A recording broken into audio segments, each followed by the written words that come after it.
सबसे पहले तस्वीरों के जरिए हम आपको ये दिखाने की कोशिश करते हैं। आप ये तस्वीरें देख सकते हैं किस ढंग से बोगियां जो है आपस में टकराई हैं और क्या हालत हुई है। ये टॉप एंगल शॉट आप देख सकते हैं किस तरह से माचिस की डिब्बियों की तरह जो है वो ट्रेन की बोगियां जो है आपको दिख रही होंगी, फिश प्लेट आपको दिख रहे होंगे, ये जो पैसेंजर डब्बा आपको दिख रहा है। ये तस्वीर देखिए, ये काफी दर्दनाक तस्वीर है। ये तस्वीर आप देख सकते हैं। परिमल आप बताइए, आप इसको एक्सप्लेन कीजिए हमारे दर्शकों को। ये जो मंजर है बाबा, पहली बार ऐसा हुआ होगा जब 3 ट्रेनें आपस में भिड़ गई। एक मालगाड़ी और 2 ट्रेनें ऐसी थी जिसमें कोरोमंडल एक्सप्रेस और विश्वेश्वरैया हावड़ा एक्सप्रेस जो है वो आपस में जा भिड़ी। हालांकि अभी तक जो ये तस्वीरें आ रही हैं वो अपने आप पे डरा रही है और उसी तरीके के आंकड़े भी आ रहे हैं बाबा, जिसमें कई सारी जानें गई हैं, 900 के आसपास लोग घायल हुए हैं। और ये आप देखिए कि किस तरीके से, जैसा आपने कहा कि माचिस के डिब्बे हो या खिलौने की तरह, ये पूरा आपको वो बोगी दिखेगा और ऊपर से टॉप एंगल शॉट्स के जरिए जहां पे वो लोग दिखेंगे, रेस्क्यू ऑपरेशन दिख रहा होगा, जो रेस्क्यू ऑपरेशन अभी खत्म हो गया है, रेस्टोरेशन का काम अभी चल रहा है, यानी इन डब्बों को यहां से हटाने की जो कवायद है उसको अंजाम दिया जा रहा है। तो कुल 17 बोगियां हैं जिनको नुकसान पहुंचा है। इसमें देखिए 1 2 3 4 ट्रैक लाइनें जो हैं वो दिखाई दे रही हैं। तो कोई ट्रेन आ रही है, जा रही है, फिर हुआ कैसे ये बाबा, इसको समझने की कोशिश करते हैं। यहां पे दरअसल 4 लाइन है, जिसमें एक लाइन पे एक गुड्स ट्रेन और भी खड़ी थी जिसका इस घटना से लेना देना नहीं है, लेकिन दूसरी तरफ जो गुड्स ट्रेन थी उसमें दरअसल हुआ कि एनिमेशन के जरिए बताते हैं। ये एनिमेशन जो है वो आपको समझाएगा, आपको दिखाएगा तस्वीरों, इस ग्राफिक के जरिए हुआ क्या। दरअसल ये बालासोर के स्टेशन पे कोरोमंडल एक्सप्रेस, हाँ, ये मालगाड़ी बिल्कुल खड़ी है। हाँ। और ये मालगाड़ी अपने जगह पे लूप लाइन में खड़ी है, मेन लाइन में खड़ी नहीं है। हाँ। अचानक जो है कोरोमंडल एक्सप्रेस आती है जो दूसरी लाइन पे है। हाँ। इस लाइन पे नहीं आती है, दूसरी लाइन पे आती है और वहां पर अगर धीरे से फिर से एनिमेशन अगर दिखाएंगे तो वो आकर सीधे वो ट्रैक चेंज करती है। हाँ, ट्रैक चेंज करती है, लेकिन किस वजह से चेंज करती है बाबा ये नहीं पता। तो जो भी, एक मिनट, मैं आप हमारे दर्शकों को बताइए, जब ट्रैक चेंज करना होता है तो वो पहले ड्राइवर को पता होता है क्या, जो आदेश दे रहा है उसको पता है कि ये मालगाड़ी खड़ी है? नहीं, जो आदेश दे रहा है उसको पता है कि उस ट्रैक खाली है कि नहीं है। और वहां पर चूक हुई या वाकई अचानक हेवी ब्रेक अप्लाई किया गया यहां पर, जिसकी वजह से इसका इंजन जो है वो बिल्कुल मालगाड़ी के ऊपर जा पहुंचा। और उसी वक्त ये पहला एक्सीडेंट है। ये पहला एक्सीडेंट है। मालगाड़ी खड़ी है, कोरोमंडल एक्सप्रेस आती है, ट्रैक चेंज करती है, मालगाड़ी पे चढ़ जाती है। अब दूसरा जो है उसी वक्त में कोर्ट में खाज वाली बात होती है। विश्वेश्वरैया हावड़ा एक्सप्रेस जो दूसरी दिशा से आ रही होती है, अचानक जब ये इसकी बोगियां डिरेल होती है तो वो ट्रेन उसी वक्त गुजर रही होती है तो उसकी बोगियों पर वो जा गिरती। आपके कहने का मतलब है मालगाड़ी से कोरोमंडल टकराई, कोरोमंडल एक्सप्रेस टकरा के दूसरी तरफ पटरी पे जाके गिरती है और तभी दूसरी ट्रेन आती है। जी बिल्कुल उसी वक्त में आती है। और उसके बाद कोरोमंडल एक्सप्रेस की जो बोगियां हैं वो वहां से गुजर रही विश्वेश्वरैया हावड़ा एक्सप्रेस पे जा गिरती हैं और तब ये तीनों ट्रेन की आपस में टक्कर होती है, जो भयावह मंजर हमने देखा। हालांकि रेलवे ने औपचारिक तौर पे ऐसी स्थिति नहीं बताई है, लेकिन जो हमारे जानकार हैं वो कह रहे हैं कि लूप लाइन में खड़ी मालगाड़ी पे कोरोमंडल जो एक्सप्रेस है वो आ जाती है, सेम लाइन पे ये नहीं होती है, लेकिन वो अचानक आ जाती है। किस वजह से आती है वो जांच का विषय है, लेकिन यहां पर तीनों ट्रेन आपस में इसी वजह से माचिस की डिब्बी की तरह उनकी बोगियां बिखर जाती। इसका मतलब परिमल, यदि मालगाड़ी इस लूप लाइन पे खड़ी रहती, कोरोमंडल एक्सप्रेस यदि अपना जो है रूट ट्रैक चेंज नहीं करती, वो अपने ट्रैक पे जाती और ये जो बेंगलोर हावड़ा जो है वो अपने ट्रैक पे जाती तो सब कुछ नॉर्मल था। बिल्कुल नॉर्मल था। और यहां पर यही दिक्कत हुई है कि ये कैसे आखिर मालगाड़ी पे जा पहुंची और उसके बाद डिरेलमेंट की घटना आई और तीनों ट्रेन आपस में लिपट गई एक तरीके से। तो दूसरी ट्रेन जो दुर्घटनाग्रस्त हुई है वो इसलिए हुई है कि कोरोमंडल एक्सप्रेस का डब्बा जो है उसकी पटरी पे गिर गया था। बिल्कुल बाबा। और इसी वजह से ड्राइवर को मौका नहीं था कि वो ट्रेन रोके या उसको कोई जानकारी नहीं थी। और इसी वजह से यहां पे कह रहे हैं कि 17 बोगियों की जो बात करें जिसमें पैसेंजर थे, 15 बोगियां कोरोमंडल एक्सप्रेस की थी और 2 बोगियां पैसेंजर वाली विश्वेश्वरैया हावड़ा एक्सप्रेस जो है उसकी 2 बोगियां थी। जी, अब हम आपको दिखाते हैं कि रूट मैप, मतलब जो ट्रेनें आ रही थी, ये बताइए, ये कोरोमंडल एक्सप्रेस है और ये हावड़ा एक्सप्रेस कहां से चली है, इसकी जानकारी दीजिए। चेन्नई जा रही थी दरअसल कोरोमंडल एक्सप्रेस, शालीमार से निकली और बालासोर के आसपास जो है ये पूरा वाकया निकल कर आया। उधर दूसरी जो ट्रेन है जिसको विश्वेश्वरैया ट्रेन भी कहते हैं, विश्वेश्वरैया हावड़ा एक्सप्रेस, वो दूसरी तरफ से आ रही थी। और ये तमाम स्टेशन है, बेंगलुरु, तिरुपति, भुवनेश्वर, बालासोर वही जगह है बाबा जहां पे ये आपस में ट्रेनों की एक तरीके से भिड़ंत ही कहिए, लेकिन आपस में ट्रेनों की बोगियां जो है वो टकराई हैं और उसके बाद इतने सारे लोग घायल तो हुए। कोरोमंडल एक्सप्रेस जो है वो चेन्नई जा रही थी, तो चेन्नई के ढेर सारे पैसेंजर होंगे, विजयवाड़ा के पैसेंजर होंगे, उड़ीसा के पैसेंजर तो होंगे ही होंगे।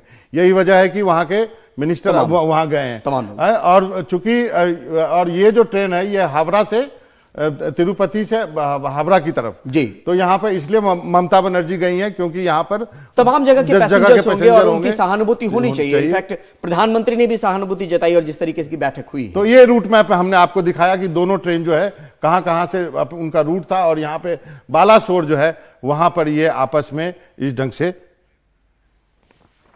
और पैसेंजर डिटेल्स भी हम आपको बताना चाहेंगे कि इन दोनों ट्रेनों में एक बार फिर से ये तस्वीर देख सकते हैं, ये पैसेंजर डिटेल है। आप बताइए कि कितने यात्री होंगे दोनों ट्रेन में यदि पूरी ट्रेन भरी हुई है। ये जो जानकारी हमें मिली और बिल्कुल जो सोर्स है वो बिल्कुल पक्के तौर पे उन्होंने बताया कि दोनों ट्रेन मिला के करीब 3500 यात्रियों की जान पर बनाई होगी जब यह हादसा हुआ होगा।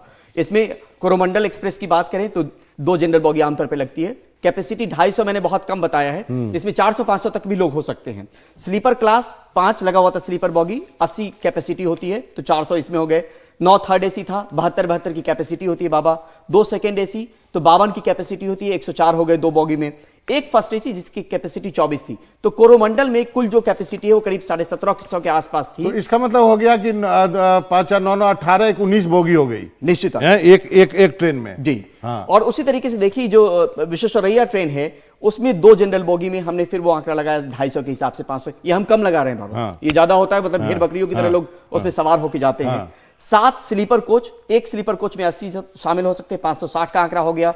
8 थर्ड एसी 72 की कैपेसिटी 576 और 2 सेकेंड एसी 52 की कैपेसिटी 104 और यहां पे कुल ये 1744 कुल मिला के 1750 पैसेंजर दोनों ट्रेन में सवार थे, यानी 3500 यात्रियों की जान पर बनाई होगी जब हादसा हुआ। और ये दोनों ट्रेन मिला के 19 बॉगी हो गए, 38 बॉगी हो गए और 17 बॉगी जो है वो इन्वॉल्व हुए हैं जो जिनमें क्षति पहुंची है जी। तो आप अंदाजा लगा सकते हैं 2 ट्रेन की 38 बॉगी है, 17 बॉगी को जो है इफेक्टेड है दुर्घटनाग्रस्त से और बाकी जो कुछ बॉगियां हमने दिखाई उसकी हालत आप देख सकते हैं। तो आप यही वजह है कि मौत का आंकड़ा इतना छू रहा है।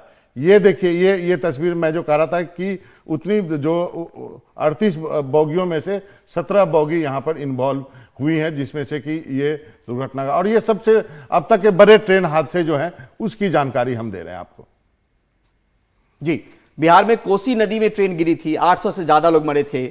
1981 की ये घटना है और 20 साल में आज की जो घटना है बाबा वो सबसे बड़ा भीषणतम ट्रेन हादसों में से एक है। बीते 20 साल में इतना बड़ा हादसा नहीं हुआ है। इसके बाद अगर आंकड़ों पे बढ़े 1981 के बाद तो एक एक करके अगर आप बाबा बताएं कि उसके बाद जो है 1999 में हुई थी घटना पश्चिम बंगाल में, याद है गैसल की घटना हुई थी जिसमें कि 2 ट्रेन और ये फिरोजपुर की घटना 1995 में हुई थी। ये 2 ट्रेन आपस में टकरा गई थी, 300 से ज्यादा लोगों की मौत हो गई थी।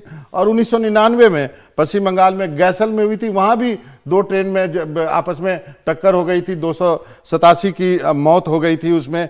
2010 में पश्चिम बंगाल में ही ज्ञानेश्वर एक्सप्रेस जो है वो पटरी से उतर गई थी, 148 लोगों की जान चली गई थी। और 2016 में यूपी के कानपुर में इंदौर पटना एक्सप्रेस पटरी से उतर गई थी, 120 की मौत हो गई थी। एक सवाल है मेरा यहाँ पे, आप रेलवे कवर करते हैं, क्या एंटी कोलिजन डिवाइस था इन ट्रेनों में? नहीं, बिल्कुल नहीं बाबा। और यही हमने जानने की कोशिश की कि क्या कवच जिसको लेके चर्चा होती रही और बहुत जोर शोर से उसका हमने देखा कि रेल मंत्री भी गए थे उसका जब एक्सपेरिमेंट का दौर चल रहा था साउथ में, तो अगर कवच भी लगा होता तो वो सामने में जो है वो ऐसी स्थिति नहीं बनती। तो तमाम चीजें नहीं थी, लेकिन उस तरफ रेलवे विचार जरूर कर रही है। हम एक बार फिर से एनिमेशन के जरिए एक बार फिर से दिखाने की कोशिश करते हैं और दोबारा समझाने की कोशिश करते हैं हम अपने दर्शकों को। ये तस्वीरें हैं जो ये दुर्घटना ये है, एक बार फिर से आप बताइए। बालासोर ये दरअसल बालासोर में एक ट्रेन जो है वो मालगाड़ी खड़ी होती है लूप लाइन में, दूसरी लाइन पर कोरोमंडल एक्सप्रेस आ रही होती है। अचानक ये किस तरीके से लूप लाइन में आ जाती है उसकी जानकारी नहीं हमारे पास। ट्रैक चेंज करती है और वो कैसे ट्रैक चेंज होता है, या तो हेवी ब्रेक अप्लाई किया या वाकई ट्रैक को चेंजर वहां पे था कि चेंज कर दिया गया। और वो कोरोमंडल एक्सप्रेस की जो इंजन है वो मालगाड़ी पे चली जाती जो लूप लाइन में खड़ी मालगाड़ी है और उसी दिशा में जाने वाली मालगाड़ी थी। इसमें बाबा ये होता है कि इसके बाद डिरेलमेंट की घटना आती है और इसकी 15 बोगियां जो है वो वहां पर पटरियों पे गिर जाती है। हम अपने दर्शकों को बताएंगे डिरेलमेंट होने का मतलब है कि जो है बोगी से ट्रेन जो है पूरी पलट के दूसरी पटरी पे आ गई है, पटरी पे या जमीन पे चली गई, उसको कह सकते हैं वो रेलवे से हट जाए, जो पटरी है उससे हट गई है। और इसमें दूसरी ट्रेन उसी वक्त में विश्वेश्वरैया हावड़ा एक्सप्रेस गुजर रही होती है, जब ये बोगी डिरेल हो रही होती है, तब अचानक इसकी बोगी उस बोगी पे गिरती है और उनकी बोगी को भी नुकसान पहुंचता है। तो ये हमने आपको दिखाने की कोशिश की। मालगाड़ी पहले से खड़ी है, कोरोमंडल एक्सप्रेस आ रही है, वो अपना लाइन जो है वो ट्रैक चेंज करती है। आप देखिए वो उसने अपना ट्रैक चेंज किया, ट्रैक चेंज करके आती है। मालगाड़ी यहाँ पे खड़ी है, उससे वो टकराती है। कोरोमंडल एक्सप्रेस जो है डिरेल होती है, उसकी बोगियां इधर उधर गिरती हैं। तभी दूसरी तरफ से एक और ट्रेन आती है और वो जब ट्रेन आती है तो पटरी पर जो है कोरोमंडल एक्सप्रेस जो है डिरेल हुई पड़ी हुई है। ये बंगलोर हावड़ा एक्सप्रेस है और ये जो ट्रेन है वो उस कोरोमंडल एक्सप्रेस के बोगियों से टकराती है और उसके बाद इतना बड़ा हादसा हो जाता है। तो ये हमने आपको जानकारी के लिए ग्राफिक के जरिए दिखाने की कोशिश की कि ये हादसा कितना कैसे हुआ है और कितना दर्दनाक था।